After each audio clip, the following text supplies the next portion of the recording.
Berenstain slumber party. Sometimes little bears' good behavior ends when they pack their pajamas and stay over with friends.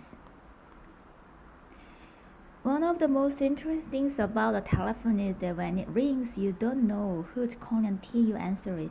Sometimes when the phone rang in the bear's treehouse, it was for Papa. Papa Bear is a furniture maker, and customers often call about buying a table or a chair.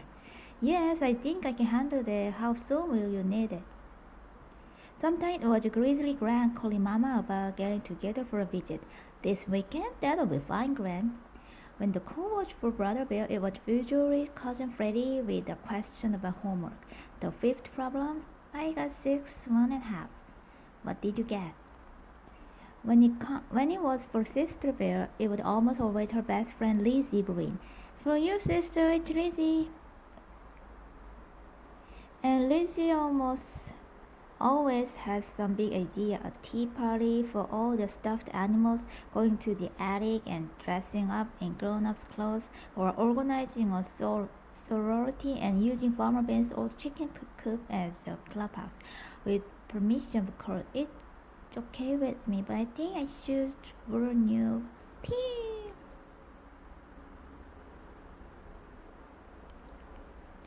But today Lizzie was calling with her best idea yet. A slumber party? Tonight at your house? Great idea, said sister. Just a few of my dearest friends, Lizzie continued. You, of course, and Anna, Millie, and Queenie. Bring your sleeping bag, and would you bring your tape player? Anna and Millie are bringing tapes, and Queenie is going to teach us the latest dance steps. I don't know, Mama Bear said later. You've never slept away from home before. Oh, but I have, protested sister. At Grizzly Grams and Grams one time for a whole week. That's different, said Mama. Grams and Grams are family, close family. The Bruins are neighbors, argued sister. Close neighbors. Oh, please, Mama. It'll be such fun. I'm taking my player. Anna and Billy have great tapes, and Queenie is going to teach us the latest dance steps. Please, Mama. Oh, I suppose it'll be right. It's all right, sighed Mama. Come on, let's start getting organized for this slumber party. You know, she said as she checked out sister's sleeping bag. It still has some leaves stuck to it from a family sleep-up. Sleeping over at a friend's house is a kind of special privilege, and something that goes with privilege is responsibility. Do you know what those words mean? Sure, said sister. Privilege means being allowed to do stuff, and responsibility means not messing up.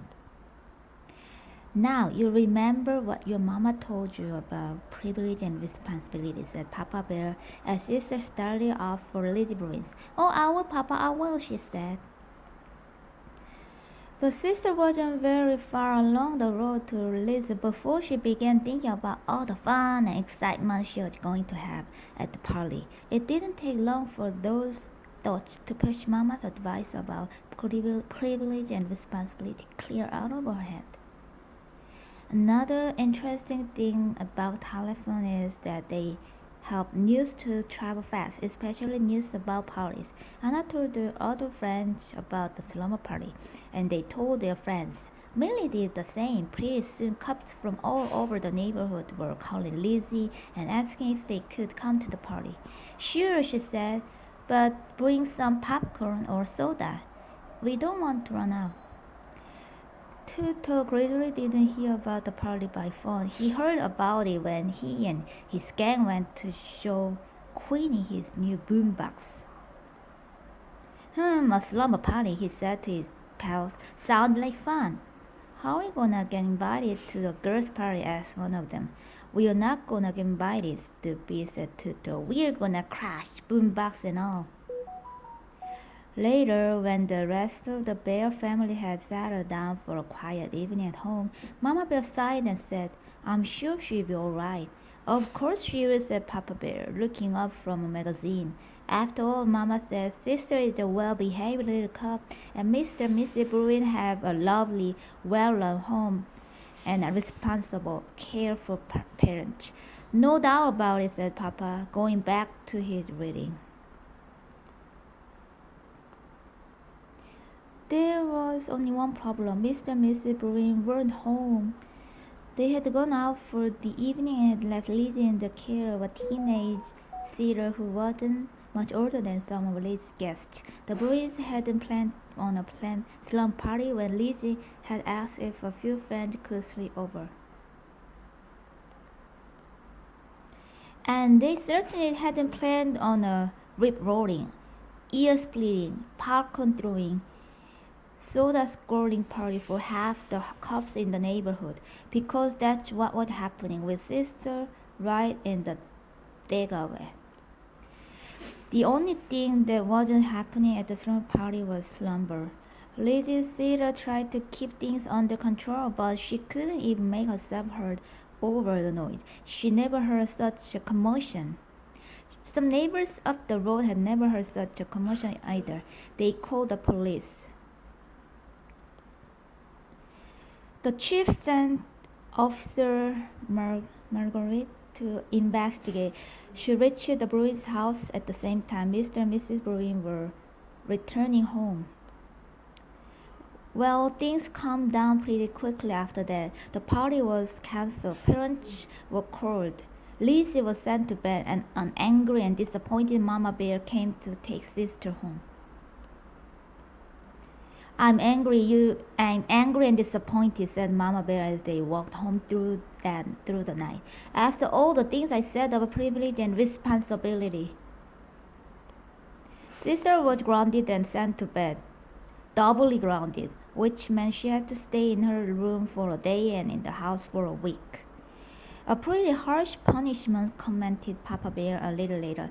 Not harsh at all, said Mama. You should have seen the Bruins' living room. Popcorn stuck to everything, soda all over the place, lamps knocked over, an absolute disgrace. And after all I said about privilege and responsibility. Sister does have to share the blame, said Papa, but she didn't do it all by herself.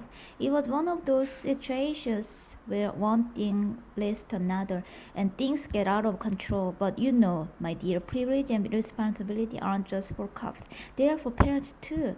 Cushions all strewn about, said Mama. It's a privilege to have cups, and which privilege goes to responsibility, continued Papa. So we're partly to blame too. When Lizzie invited Sister to the slumber party, it was our responsibility to call the Bruins. If we had, we'd have found out that they were going to be out for the evening, and the whole thing would have been nipped in the bud. Said Mama thoughtfully.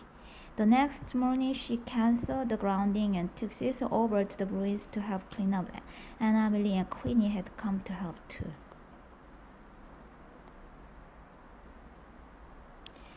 I know what, said Lizzie, as full of ideas as ever. Let's make this a clean-up party. Let's not, said Sister. And if you don't mind, Liz, I don't want to hear the word party again for a long time.